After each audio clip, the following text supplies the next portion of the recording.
Hi guys, welcome to Visho info. இன்றைக்கி புளி அடை எப்படி செய்யுதுன்னு பார்க்கலாங்க. வீடியோக்குள்ளே போகிறதுக்கு முன்னாடி நீங்கள் இன்னும் நம்ம சேனலை சப்ஸ்கிரைப் பண்ணலைன்னா சப்ஸ்கிரைப் பண்ணுங்கள். அப்படியே பக்கத்தில் இருக்கிற பெல் ஐக்கானை கிளிக் பண்ணுங்கள். அப்போ தான் நான் போஸ்ட் பண்ணுற வீடியோ எல்லாத்தையும் நீங்கள் உடனே பார்க்கலாம். வீடியோக்குள்ளே போகலாங்க. புளி அடை எப்படி செய்கிறதுன்னு பார்க்கலாங்க. இட்லி புழுங்கல் அரிசி இந்த இந்த அளவில் ஒரு டம்ளர் எடுத்துருக்கேங்க. இந்த டம்ளரில் ஒரு டம்ளருங்க.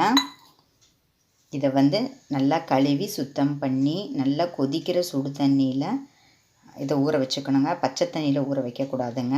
இட்லி புழுங்கல் அரிசி தான் எடுக்கணும்.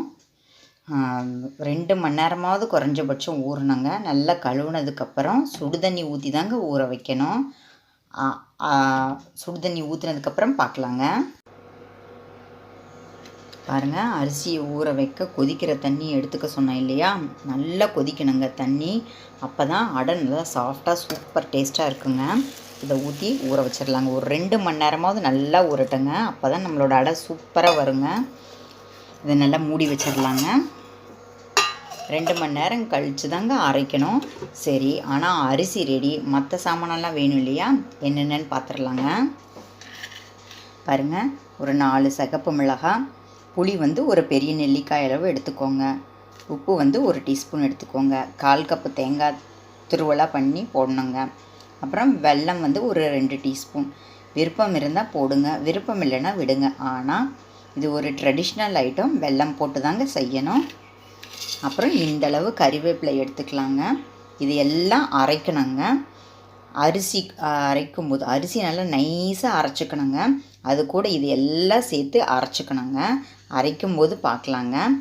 அப்புறம் அதுக்கு அடுத்தது ஒரு டீஸ்பூன் கடலைப்பருப்பை தண்ணியில் ஊற வச்சுக்கணுங்க. இது எதுக்குன்னு கேட்டிங்கன்னா, நம்ம அந்த அடை மாவு அரைப்போம் பார்த்திங்களா, அரைச்சி வச்ச உடனே இதில் இருக்கிற தண்ணியை வடிச்சிட்டு அந்த அடை மாவில் இந்த பருப்பை சேர்த்து மிக்ஸ் பண்ணிக்கணுங்க. அதுக்கப்புறம் ஒரு தாளிப்பு போடணுங்க. தாளிப்பு போட்டு அந்த தாளிப்பில் என்ன போடணும்னு கேட்டிங்கன்னா, 1 டீஸ்பூன் எண்ணெய், கடுகு, உளுத்தம்பருப்பு, பெருங்காயம், கருவேப்பிலை இதெல்லாம் தாளித்து அந்த அடை மாவில் கொட்டிக்கணுங்க. அதுக்கப்புறம் நம்ம வாழை இலை, பிளாஸ்டிக் கவர் எதுலையாவது ஒன்று நம்ம தட்டிக்கலாங்க. அரைக்கும்போது இந்த சாமான்க அப்புறம் கருவேப்பிலை சேர்த்து நல்லா தேங்காய் துருவல் அரைப்போம் பார்த்திங்களா, அந்த மாதிரி அரைச்சி அந்த அரிசி ஊற வச்சுருக்கோம் பார்த்திங்களா, அது கூட சேர்ந்து நல்லா கெட்டியாக எடுத்துக்கணுங்க. ஏன்னா தட்டணும் பார்த்திங்களா, அதுக்காக நல்லா கெட்டியாக அரைச்சி எடுத்துக்கணும். முடிஞ்ச வரைக்கும் கெட்டி. சப்போஸ் நம்ம அரைச்சது தண்ணியாக போயிடுச்சுன்னா நல்லா ஒரு காட்டன் கிளாத் எடுத்து அதை விரித்து நம்ம அரைச்ச அடை மாவை அதில் போட்டு கொஞ்ச நேரம் ஃப்ரிட்ஜில் வைக்கலாம். இல்லாட்டி அந்த காட்டன் கிளாத்தில் நம்ம சுற்றி வச்சாலே எக்ஸ்ட்ரா தண்ணியெல்லாம் இழுத்துக்குங்க.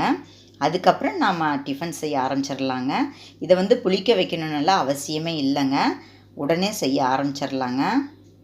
சரிங்க, 2 மணி நேரம் கழித்து அரிசி ஊறினதுக்கப்புறம் இது எல்லாம் போட்டு எப்படி அரைக்கிறதுன்னு பார்க்கலாங்க.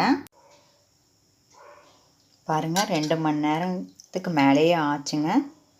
நல்லா அரிசி ஊறிடுச்சுங்க. பாருங்கள், இப்படி நசுக்குனாலே நசுங்குது. இந்த அளவுக்கு இருக்கணுங்க. அப்போ தான் நம்மளோட அடை நல்லா சாஃப்டாக ரோஸ்ட்டாக வருங்க.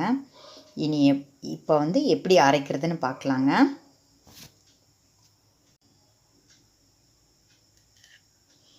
பாருங்கள், இந்த ஐட்டம் நான் ஆல்ரெடி காமிச்சேன் பார்த்தீங்களா, இந்த ஐட்டம் அரிசி, கருவேப்பிலை எல்லாம் போட்டு ஒன்றா அரைக்கலாங்க. பாருங்கள், நான் சொன்ன மசாலா கறிவேப்பிலையை ஃபஸ்ட்டு ஒரு ரன் விட்டு எடுத்துக்கலாங்க. அதுக்கப்புறம் அரிசியை சேர்க்கலாங்க. பாருங்கள், இந்த மாதிரி கோர்ஸாக அரைச்சதுக்கப்புறம் இப்போ அரிசி சேர்த்து அரைச்சதுக்கப்புறம் பார்க்கலாங்க. பாருங்கள், கோர்ஸாக அரைச்சிருக்கோம் பார்த்தீங்களா, அது கூட அரிசியை சேர்த்துருக்கேங்க. இப்போ அரிசியும் சேர்த்து அரைச்சதுக்கப்புறம் பார்க்கலாங்க.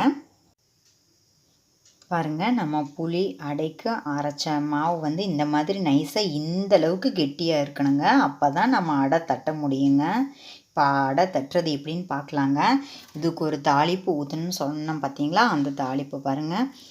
1 டீஸ்பூன் எண்ணெய், ஒரு 1/4 டீஸ்பூன் கடுகு, 1/2 டீஸ்பூன் உளுத்தம்பருப்பு எல்லாம் தாளித்து கொட்டியிருக்கேங்க.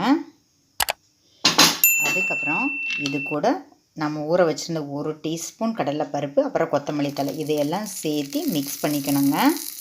மிக்ஸ் பண்ணதுக்கப்புறம் பெருங்காயத்தூள் சேர்க்கணுங்க. பாருங்கள், பெருங்காயத்தூள் சேர்த்தாச்சு. மிக்ஸ் பண்ணிவிட்டு எப்படி தட்டி சுட்டு எடுக்கணுங்கிறத பார்க்கலாங்க. பாருங்கள், நம்ம அரைச்ச அடை மாவில் அந்த தாளிப்பு, கொத்தமல்லி, பருப்பு எல்லாம் போட்டு நல்லா மிக்ஸ் பண்ணிட்டேங்க. பாருங்கள், இந்த அளவுக்கு அடை மாவு எடுத்துக்கலாங்க. தோசைக்கல் சூடு பண்ணியிருக்கேங்க. பாருங்கள், அதில் இந்த மாதிரி போட்டுட்டு பக்கத்தில் ஒரு கிண்ணத்தில் தண்ணி வச்சுக்கோங்க. அதை இப்படி தொட்டு இப்படியே நம்ம தட்டுறதுங்க. எனக்கெல்லாம் இப்படி தட்ட வராது, நான் சூடு தாங்க மாட்டேன் அப்படின்னு நினச்சிங்கன்னா ட்ரெடிஷ்னலாக இதை வாழை இலை வச்சு தாங்க தட்டுவாங்க. அந்த மாதிரி கூட நம்ம தட்டிக்கலாங்க. பாருங்கள், கொஞ்சம் அடை அப்படிங்கிறதுனால சொல்லும்போதே நம்ம அடைன்னு தானே சொல்கிறோம். அதனால் ஓரளவு திக்காக தான் இருக்கும். ஆனால் அதை முடிஞ்ச வரைக்கும் நம்ம எவ்வளோ மெலிசாக தட்ட முடியுமோ அவ்வளோ மெலிசாக தட்டிக்கலாங்க. இதை ஒரு பக்கம் நல்லா சுட்டு எடுத்தோடனே இன்னொரு பக்கம் நல்லா எண்ணெய் ஊற்றி சுட்டு எடுக்கணுங்க. சுட்டதுக்கப்புறம் பார்க்கலாங்க. பாருங்கள், நம்ம அடையை திருப்பி போட்டுடலாங்க. பாருங்கள், இந்த மாதிரி தான் நல்லா ரோஸ்ட்டாக எடுக்கணுங்க. நல்லா கொஞ்சம் எண்ணெய் தாராளமாக விட்டால் தான் நல்லா ரோஸ்ட்டாக வருங்க. இந்த பக்கம் அதே மாதிரி சுட்டு எடுத்ததுக்கப்புறம் பார்க்கலாங்க. பாருங்கள், அடுத்தது இலையில் நம்ம எப்படி தட்டுறதுங்கிறத பார்க்கலாங்க. டைரெக்டாக தோசைக்கல்லில் தட்டுறதை பார்த்தீங்க. இப்போ இப்படி இலையில் எப்படி தட்டுறதுங்கிறத பார்க்கலாங்க. ஃபஸ்ட்டு இந்த மாதிரி எண்ணெயை ஊற்றிட்டு இதை நல்லா ஸ்ப்ரெட் பண்ணிக்கணுங்க. அதுக்கப்புறம் நாம் அந்த அடை மாவை எடுத்துக்கணுங்க. எடுத்துட்டு இப்படி எண்ணெய் இல்லாட்டி தண்ணி தொட்டு இப்படியே நம்மளால் எவ்வளோ மெலிசாக இல்லை எவ்வளோ திக்காக எவ்வளோ மெலிசாக வேணுமோ அந்த அளவுக்கு நம்ம பண்ணிக்கணுங்க. அப்புறம் இது அப்படியே தோசைக்கல்லில் போட்டோம்னா அவ்வளோதாங்க, நம்ம அடை ரெடி. தோசைக்கல்லில் போட்டு சுட்டு எடுக்கணுங்க. தோசைக்கல்லில் போடுறது பார்க்கலாங்க. பாருங்கள், நம்ம அடை 2 சைடும் வெந்துருச்சு. இந்த பக்கம் ரோஸ்ட்டாக இருக்கிற மாதிரி இந்த பக்கமும் ரோஸ்ட்டாக எடுக்கலாங்க. ரோஸ்ட்டாக பிடிச்சாலும் எடுத்துக்கலாம், சாஃப்டாக பிடிச்சாலும் எடுத்துக்கலாம். எனக்கு இந்த அளவுக்கு போதுன்னு நான் இப்போ இதை எடுத்துடுறேங்க. அடுத்தது இலையில் தட்டினதை எப்படி நம்ம தோசைக்கல்லில் போட்டு எடுக்கிறதுன்னு பார்க்கலாங்க. பாருங்கள், இலையில் போட்டிருக்கிறது இப்படியே தோசைக்கல்லில் இப்படி கவுத்து போட்டிருக்கேங்க. மெதுவாக அதை இப்படி எடுத்து விடணுங்க. அவ்வளோதாங்க. இதே மாதிரி தான் ஒவ்வொன்றா இலையில் தட்டி நம்ம சுட்டு எடுக்கணுங்க. இதுக்கு இப்போ இது எண்ணெய் ஊற்றிடலாங்க. இதுக்கு கொஞ்சம் தாராளமாக தாங்க பிடிக்கும். நல்லா சிம்மில் வச்சு திருப்பணுங்க. அவசரப்பட்டு திருப்பணும்னா பிஞ்சிடுங்க. சரி, இது ஒரு நிமிஷம் நல்லா சுட்டுட்டுங்க, அப்புறம் பார்க்கலாம். பாருங்கள், நம்ம இலையில் தட்டி போட்டது நல்லா வெந்துடுச்சுங்க. திருப்பி போட்டுடலாங்க. இந்த பக்கம் கொஞ்சம் வேகட்டுங்க, அதுக்கப்புறம் பார்க்கலாங்க. பாருங்கள், நாம் புளி அடை 2 அடையுமே சுட்டு எடுத்தாச்சுங்க. நல்லா வெந்துருச்சுங்க. இது வைஷ்யா ஸ்பெஷலுங்க. பார்த்தா என்னென்னமோ இருக்குதுன்னு நினைக்கிறீங்களா? வேறு ஒன்றும் இல்லைங்க. வைஷ்யாஸ் இப்படி தாங்க வச்சு சாப்பிடுவாங்க. ஆனியன் வச்சு சாப்பிடுவாங்க, மாங்காய் ஊறுகாய் வச்சு சாப்பிடுவாங்க, வெண்ணெய் இருந்தால் வெண்ணெய் வச்சு சாப்பிடுவாங்க, இல்லாட்டி நெய் வச்சு சாப்பிடுவாங்க. இது என்னன்னு பார்த்தீங்கன்னா இதே அடை மாவு தாங்க, அதையே கூட வச்சு சாப்பிடுவாங்க. ஆனால் இந்த வெண்ணெய் நெய்யெல்லாம் இதுக்கு மேலே போட்டு அப்ளை பண்ணி சாப்பிடுவாங்க.